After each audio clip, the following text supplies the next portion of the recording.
తెల్లవారు లేచింది మొదలు మనం భగవంతుణ్ణి స్మరించాలంటే శంకరాచార్యుణ్ణి స్మరించాలి. ఏ స్తోత్రం చదవాలన్నా, అసలు వాళ్ళ రూపాలు కానీ వాళ్ళ గురించి మనం ఏం తెలుసుకోవాలన్నా కూడా శంకరాచార్యుల వారే మనకి ఆధారం.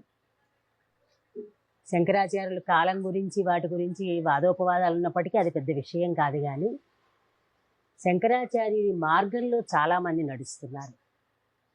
అంటే మనకి ఉపనిషత్తులకి, భగవద్గీతకి అన్నిటికీ భాష్యాలు రాసి ధర్మాన్ని మనకి చేరువ చేశారు.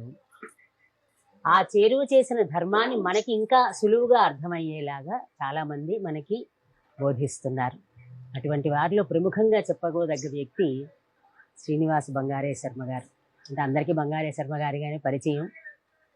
ఆయన తన భుజాల మీద, అంటే ఏ పల్లకి అని చెప్పాలో తెలియదు కానీ పెద్ద పల్లకిని శంకరాచార్యులు వారిని కూర్చోబెట్టి మోస్తున్నారు.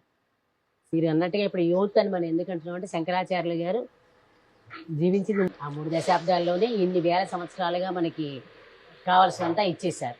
మీరు కూడా అలాగే ఇప్పుడు ఇంత చిన్న వయసులోనే ఇన్ని సాధించుకుంటూ వచ్చారు.